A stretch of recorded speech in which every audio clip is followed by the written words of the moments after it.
नमस्कार beautiful souls. आशा करती हूँ आप सभी स्वस्थ होंगे, मस्त होंगे, अपनी अपनी मैनिफेस्टेशंस को मैनिफेस्ट करने के लिए कार्यरत होंगे। आज की वीडियो में हम बात करेंगे कि कैसे हम अपनी लाइफ की स्टोरी को चेंज कर सकते हैं। हमें कॉन्शियसली ऐसी क्या क्या चीज़ें करनी पड़ेंगी जिसके थ्रू हम अपनी 3D रियलिटी को, जो हम चाहते हैं, जिस तरीके की रियलिटी हम चाहते हैं, उसमें कन्वर्ट कर सकते हैं।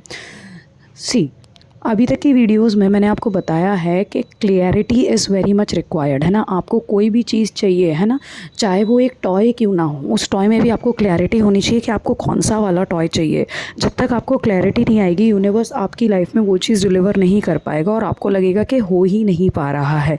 मैंने एक टॉय ही तो मांगा था और वो मैनिफेस्ट ही नहीं हो पा रहा है। और इसका मेन कारण ये है नहीं हो पाने का, बिकॉज आपके पास क्लैरिटी नहीं है। क्या नहीं है आपके पास? क्लैरिटी नहीं है। जब आपके पास क्लैरिटी नहीं होती है तो यूनिवर्स को आपकी एनर्जी समझ नहीं आती है, और जब एनर्जी समझ नहीं आती है तो वो बहुत ही ज़्यादा हे वेज़र्ड वे में चला जाता है, ठीक है, बिकॉज डिसिपेटेड होता है। जब आप खुद क्लियर नहीं हो चीज़ों को लेके तो होता ये है कि आप खुद मल्टीपल चॉइस ऑफ में चले जाते हो, MCQ टाइप्स चलने लगते हो, ठीक है, मल्टीपल चॉइस क्वेश्चन में कि A भी चाहिए, B भी चाहिए, C भी चाहिए, D भी चाहिए, वैसी वाली स्थिति हो जाती है। और जब आप A B C D में से कोई एक डिसाइड नहीं कर पाते हो ऑप्शन, तो क्या होता है कि यूनिवर्स जिस टाइम आप जिस ऑप्शन के बारे में सोच रहे होते हो उस ऑप्शन को मैनिफेस्ट करवाना चालू कर देता है। वो मैजिकल जीनी काम करना चालू कर देता है उस मैनिफेस्टेशन को मैनिफेस्ट करने के लिए। बट अब जब आप खुद ही क्लियर नहीं हो कि आपको A चाहिए या B चाहिए या C चाहिए या D चाहिए, तो आपका थॉट बार बार ना वेंडर करेगा, इधर से उधर, उधर से इधर वेंडर करेगा। जब आपका थॉट बार बार इधर से उधर, उधर से इधर वेंडर करेगा तो इसमें दिक्कत ये आएगी कि आप अपनी एनर्जी को कॉन्सेंट्रेटेड नहीं रख पाओगे, और इस वजह से यूनिवर्स कंस्ट्रक्शन तो चालू करेगा चारों ऑप्शन में से। आप जिस टाइम जिस ऑप्शन को एनर्जी दे रहे हो उस ऑप्शन का, बट वो पूरा कंस्ट्रक्शन ही नहीं हो पाएगा। तब तक आप दूसरे ऑप्शन पर उचक जाओगे। जब आप दूसरे ऑप्शन पर मूव ऑन कर जाओगे तो यूनिवर्स पहले ऑप्शन को क्यों कंप्लीट करेगा? वो कंस्ट्रक्शन ही आपने बीच पर रुकवा दिया। तो सबसे पहली चीज़ आपकी लाइफ स्टोरी चेंज करने के लिए आपको जिस भी ऑरा ऑफ लाइफ में, मतलब जिस भी एरिया में आपको लाइफ के करना है चेंजेस, पहले आप क्रिस्टल क्लियर हो जाओ कि क्या चेंज लाना है, क्या चाहिए। आपको ये क्लियरली पता होना चाहिए कि आपको क्या चाहिए। उस चीज़ से इधर उधर मत डगमगाइए, ठीक है। जब आपने क्लैरिटी ले ली कि मुझे ये चाहिए, सपोज़ करो आपको कार चाहिए और कार में आपने डिसाइड कर लिया थार चाहिए, और थार भी 4x4 चाहिए और ब्लैक वाली ही चाहिए। अब जब तक वो मैनिफेस्ट ना हो जाए ना, उससे इधर उधर मत जाना कि ये कार चाहिए, ये वाली कार भी अच्छी है, ये वाली कार भी अच्छी है, ये भी अच्छी है, अच्छा ये हो जाए तो ज़्यादा बेहतर होगा, ये हो जाए तो ज़्यादा बेहतर होगा। इससे पता है क्या होगा? इससे ये होगा कि आप थार भी मैनिफेस्ट नहीं कर पाओगे और बाकी कोई और कार भी मैनिफेस्ट नहीं कर पाओगे। जैसे पेपर की प्रिपरेशन करते टाइम क्या करते हैं, एग्ज़ाम की प्रिपरेशन करते टाइम एक चैप्टर पूरा कंप्लीट करते हैं, तभी जाके दूसरे चैप्टर में मूव ऑन करते हैं ना, पूरा मैक्सिमम वेटेज वाले टॉपिक्स कवर कर लेते हैं। तो अगर हम एक एक मैक्सिमम वेटेज वाला टॉपिक कवर ना करते हुए बार बार इधर से उधर, उधर से इधर, एक चैप्टर से दूसरे चैप्टर बस पेज पर लटते रहेंगे, तो क्या हम प्रिपेयर्ड हो पाएंगे एग्ज़ाम के लिए? नहीं हो पाएंगे। इन द सिमिलर वे, जब तक हम क्लियरिटी नहीं लाएंगे अपने अंदर, हमारे अंदर, हमारी सोच के अंदर कि मुझे ये चाहिए, और उस पर एडमेंट नहीं रहेंगे कि ये चाहिए मतलब ये ही चाहिए, पहले तो ये ही चाहिए, बाद का बाद में देखेंगे, तब तक जब तक ये वाला नहीं लाओगे कि जब तक मैनिफेस्ट नहीं करेंगे तब तक छोड़ेंगे नहीं किसी एक चीज़ को भी लेके, तब तक वो मैनिफेस्ट नहीं होगी। Because your energy is not going to stay concentrated in one specific area, ठीक है। क्लैरिटी लेके आओ। अब दूसरी चीज़, नेगेटिव शब्दों का प्रयोग करना बंद करो, स्पेसिफिकली अपने लिए, ठीक है।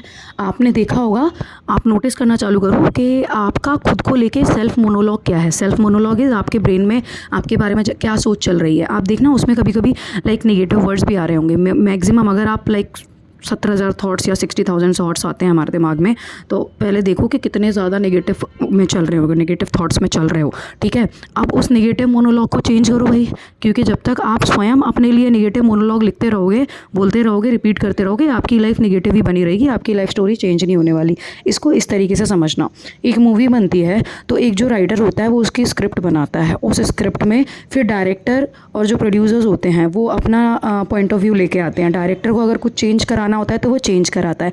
क्लाइमैक्स अगर उसे पसंद नहीं आ रहा होता है तो वो डायरेक्टर राइटर को बोलता है फिर से लिखो।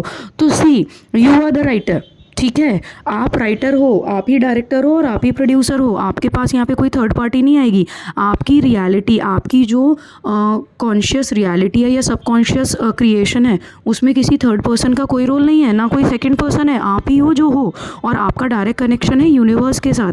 आपकी रियलिटी में आपको जो चाहिए आप वो मैनिफेस्ट करो। अगर मान लो आपको अपना स्पेशल पर्सन को मैनिफेस्ट करना है और वो स्पेशल पर्सन किसी और के साथ रिलेशन में है, तो आप उस चीज़ को अपने मोनोलॉग में आने ही मत दो ना, अपनी स्टोरी में उस चीज़ को डालो ही मत। आप अपनी स्टोरी में क्या सोच रहे हो वो मैटर करता है। ये मैटर नहीं करता है कि वो पर्सन अपनी स्टोरी में क्या है सोच रहा है या वो पर्सन कैसा है।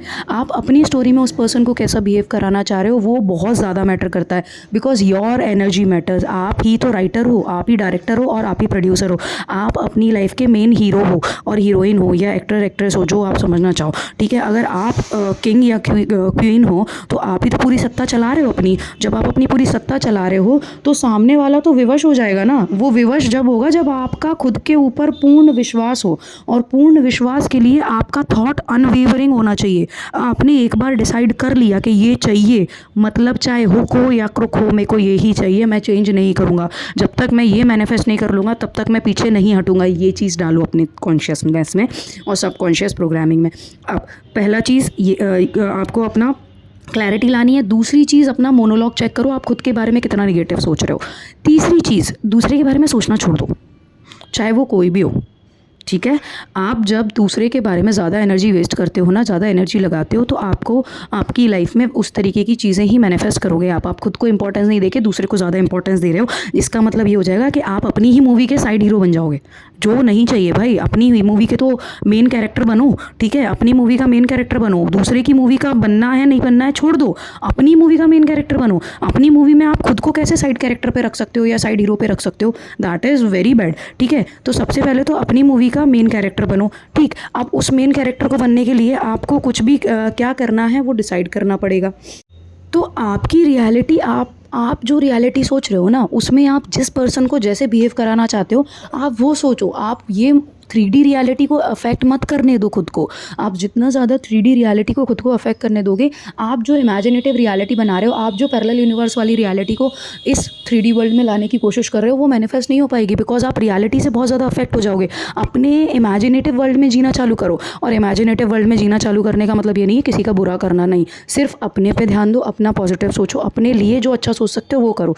दूसरे से मैटर मत करो। दूसरे की रियलिटी आपकी रियलिटी मिक्स हो ही नहीं सकती। आपकी जो स्क्रिप्ट है, अरे भैया, दो अगर अलग अलग मूवी बन रही हैं तो एक मूवी और दूसरी मूवी की स्क्रिप्ट एक दूसरे में इंटरमिंगल थोड़ी होगी। भले ही दोनों मूवी के कैरेक्टर्स जो हैं, लीड एक्टर्स या साइड एक्टर्स जो भी हैं, वो सेम हो, लेकिन स्टोरी तो अलग ही रहेगी। तो आप अपनी स्टोरी खुद बना रहे हो ना। आप दूसरी की स्टोरी में कोई भी रोल प्ले कर रहे हो, वो आप पे निर्भर नहीं करता। लेकिन आपकी स्टोरी में कौन क्या रोल प्ले कर रहा है वो पूरी तरीके से सिर्फ और सिर्फ आप पे डिपेंड करता है, ठीक है।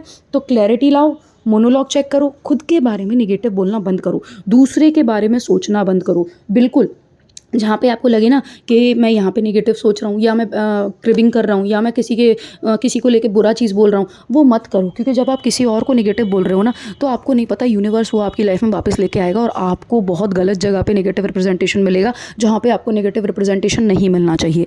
तो ये ध्यान में डालो, ये सबकॉन्शियस फीड करो इस चीज़ को। और हाँ, ये चीज़ भी करो कि अपनी डिज़ायर्ड रियलिटी को स्क्रिप्ट करो, ठीक है।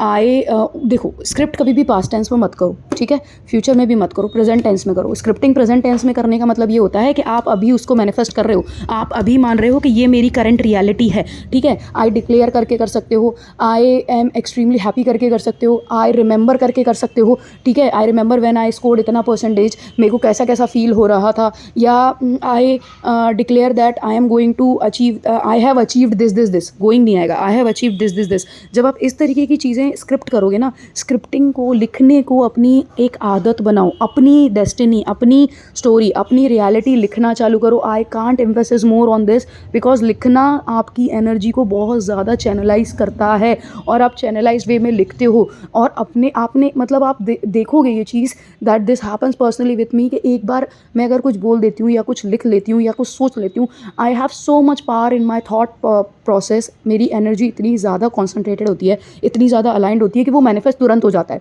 तो आप लिखने को लिखना हैबिट हमारी छूटती जा रही है, ठीक है।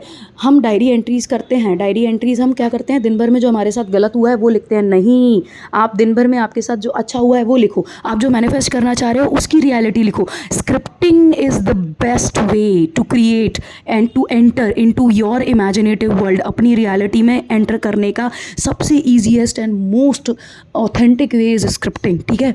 और इसके साथ एक चीज़ और, माइंडफुलनेस प्रैक्टिस करना चालू करो। माइंडफुलनेस मतलब होता है टू लिव इन नाउ। अगर हो सके तो पावर ऑफ नाउ बुक जो है उसको पढ़ कर देखो। अगर पढ़ सकते हो, कहीं से ऑडिबल उसकी ऑडियो सुन सकते हो, सुनो। बिकॉज उस बुक में आपको समझ आएगा कि आप ना पास्ट होता है ना फ्यूचर होता है, जो है ये क्षण है, ये मोमेंट है। इस मोमेंट में अगर आप अपने सारे सेंसेस लेके आ गए, ना आप पास्ट के बारे में सोच रहे हो ना आप फ्यूचर के बारे में ओवरथिंक कर रहे हो, अगर आप इस सेकंड में, इस माइक्रो सेकंड में कंप्लीटली प्रेजेंट हो, that means you are manifesting, that means you are meditating.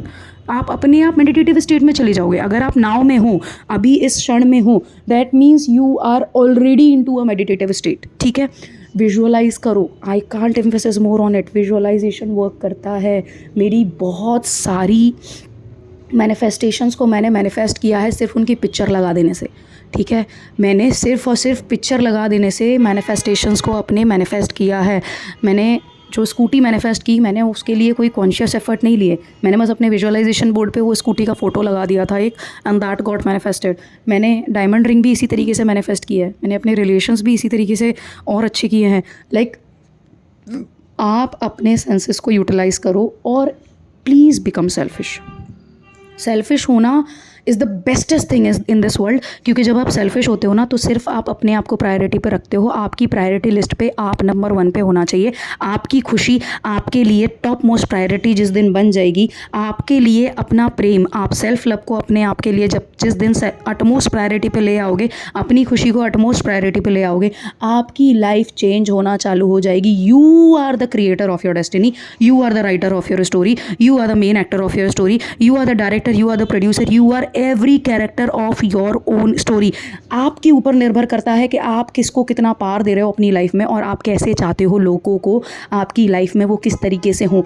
3D reality matter ही नहीं करती है। अगर आपने एक बार ठान लिया कि मुझे ये चाहिए, तो जब तक वो मैनिफेस्ट ना हो जाए उससे पीछे नहीं हटो। जिस दिन आप उससे पीछे नहीं हटोगे, जिस दिन आप सिर्फ एक ही चीज़ को लेके सोचोगे कि इस एरिया में मुझे यही चाहिए, इस एरिया ऑफ लाइफ में मुझे ये चाहिए, इस एरिया ऑफ लाइफ में मुझे ये चाहिए, जब आप अनवेवरिंग डेडिकेशन और के साथ अपना अटेंशन दोगे उस चीज़ को, अपनी एनर्जी फ्लो कराओगे उस चीज़ में, कैसे वो चीज़ आपकी लाइफ में मैनिफेस्ट नहीं होगी, कैसे नहीं होगी। उस चीज़ को लेके कुछ नेगेटिव बोलना ही नहीं है भाई, सिर्फ और सिर्फ पॉजिटिव बोलना है। और हाँ, इमेजिनेटिव वर्ल्ड में रहना है खुद के लिए, दूसरों को नहीं बताना, ठीक है। लोग नीचे खींचने के लिए बहुत ज़्यादा कोशिश करते हैं और लोग मजाक भी बहुत उड़ाते हैं। आपने देखा होगा, अगर आपके फ्रेंड सर्कल में कोई बहुत ज़्यादा इमेजिनेटिव इंसान हो, जो बहुत ज़्यादा क्रिएटिव हो, जो अपनी लाइक स्टोरीज़ बना बना के बताता हो, तो लोग उसको ना, उसका बहुत मजाक उड़ाते हैं। लोग मजाक उड़ाते हैं, लोग का काम है मजाक उड़ाना, क्योंकि उन्हें पता ही नहीं है कि वो बंदा जो फॉल्स चीज़ें बोल रहा है ना, वो फॉल्स चीज़ें बोल बोल के उसको अपनी रियलिटी में मैनिफेस्ट कर रहा है, और वो आगे down the lane 4 to 5 years में वो उसकी लाइफ में मैनिफेस्ट हो जाएगा और आपको समझ ही नहीं आएगा। लोग तब भी उसके बारे में बुराई ही बोलते रहेंगे। तो बुराई उसी की होती है जो उससे ऊपर हो। अगर आपसे कोई नीचे है तो उसकी तो बुराई करोगे ही नहीं ना। आपसे कोई ऊपर है तो आप उसकी बुराई करोगे। तो उस आपसे जो ऊपर है ना, उसकी बुराई करने की जगह उसकी आदतें सीखो कि उसमें क्या क्या अच्छा है, और उसको ग्रैब करना चालू करो, ठीक है। जिस भी फील्ड में आपको एक्सेल करना है, उस फील्ड के टॉप मोस्ट लोगों को पकड़ो, उनकी फ़ोटो चिपका दो भाई अपनी दीवार पे, ठीक है। अपने फ़ोन पे लगा दो या उनका फीड स्क्रॉल कर लो, ठीक है। माइंडलेस स्क्रोलिंग मत करो। माइंडलेस स्क्रोलिंग बहुत ख़राब चीज़ होती है, बिकॉज वो आपको सबकॉन्शियस माइंड में और कॉन्शियस माइंड में गलत थॉट प्रोसेस को भी डालती है।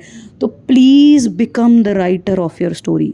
आई genuinely want you people to start writing your own story. अपनी लाइफ अपने हिसाब से जीना चालू करो। मुझे बहुत लेट लॉ ऑफ अट्रैक्शन पता चला है, ठीक है, बहुत लेट। लाइक जितना जल्दी आपकी लाइफ में लॉ ऑफ अट्रैक्शन को आप कॉन्शियसली प्रैक्टिस करना चालू कर दोगे, आपकी पूरी लाइफ, आगे के जो 70-80 साल बचे हैं ना भैया, जन्नत यहीं है, हेवन बना लोगे, हेवन। आपको समझ ही नहीं आएगा कि क्यों चीज़ें ऐसे हो जाती हैं स्मूथली। आप एक बार सोचोगे और वो हो जाएगी, चाहे वो सही हो या गलत हो, ठीक है। कई बार मेरे साथ ऐसा हो जाता है कि दिमाग में बस एक बार थॉट प्रोसेस आता है और मैं उसको कैंसिल नहीं कर पाती हूँ, मैं उस पर ध्यान नहीं देती हूँ, बिकॉज मैं उस टाइम माइंडफुल नहीं होती हूँ।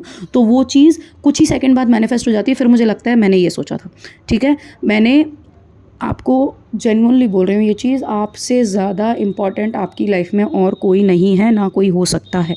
आपके अराउंड लोग आते जाएंगे, आप जितना ज़्यादा अपने आप को इंपॉर्टेंस देते जाओगे उस तरीके के, जो आपको हाइप अप करेंगे, ठीक है। कल 1 जैन को मैंने सिर्फ एक छोटी सी प्रेयर करी थी यूनिवर्स को कि मुझे अनएक्सपेक्टेड वे में ब्लेसिंग्स दिखा देना और गिफ्ट चाहिए आपकी साइड से। कल मैंने ट्रैवल किया है, like I have travel to very good places yesterday, और मुझे आज सुबह रियलाइज़ हुआ वो कि मैंने जो यूनिवर्स से गिफ्ट्स मांगे थे, वो कल पूरा दिन उन्होंने मुझे क्या क्या गिफ्ट्स दिए, वो मैंने कल का पूरा दिन जब अपना रिपीट किया, ठीक है, रीप्ले किया, तब मुझे रियलाइज़ हुआ कि मुझे कितने सारे गिफ्ट्स मिले। कल मेरा 1 जनवरी 2025 वॉज एक्सट्रीमली ब्यूटीफुल। क्यों? क्योंकि मैंने डिक्लेयर किया, मैंने बोला यूनिवर्स को कि मैं रेडी हूँ। आप रेडी तो रहो। आप जब तक क्लास में एंटर करते हो, आप बैठते हो, और जब तक आप चुप नहीं होते, टीचर क्या करता है, आपको चुप कराता है, तब लेक्चर चालू करता है ना। लेकिन यूनिवर्स वो टीचर नहीं है जो आपको चुप कराएगा। यूनिवर्स को आपको बोलना पड़ेगा, शुरू करो गुरु देना, शुरू करो गुरु, दोगे तभी तो हम तो लेने के लिए तैयार हैं। आप अपनी नॉलेज गुरु देना चालू करो। आप जिस मोमेंट ये बोल दोगे ना यूनिवर्स को कि गुरु अपनी नॉलेज देना चालू करो, गुरु मैं रेडी हूँ रिसीव करने के लिए, आपका गुरु आपको इतना देगा ना, आपका गुरु आपकी लाइफ में भंडार भर देगा चीज़ों के, जिस भी चीज़ के बारे में आप जानना चाह रहे हो। तो please please please please please please take pen and paper and start writing your destiny. Become the creator of your destiny. Writer बनो अपनी डेस्टिनी। ये अपनी लाइफ में, आपकी लाइफ में, अपनी लाइफ में खुद से ज़्यादा इंपॉर्टेंस किसी और को नहीं देनी, मतलब नहीं देनी। You are the main actor, actress, main character. You are the king or queen of your life. Start believing that. Selfish हो जाओ, जितना ज़्यादा सेल्फिश हो जाओगे उतना ज़्यादा लाइफ में एक्सेल करोगे, ठीक है। हाँ, सेल्फिश होना मतलब ये नहीं होता कि दूसरों को हर्ट करो, नहीं, सिर्फ खुद का पॉजिटिव सोचो, बाकी सब अपने आप बढ़िया चलता चलेगा, ठीक है। बाकी सब तो ऐसा मज़ामा हो जाएगा ना कि लाइफ ऐसा लगेगा कि भगवान जन्नत यही है, मुझे कैसे नहीं पता था। चलो, आज की वीडियो के लिए सिर्फ इतना ही। होपफुली ये वीडियो आपको पसंद आया होगा। पसंद आए तो प्लीज़ लाइक शेयर कॉमेंट कर दीजिएगा, और ये वीडियो जिसको इसकी ज़रूरत होगी उन्हें बस उसके पास ज़रूर पहुँचा देंगे। Until next time, keep manifesting, stay positive, stay grounded. Hari ओम तत्सत। Thank you for watching the video.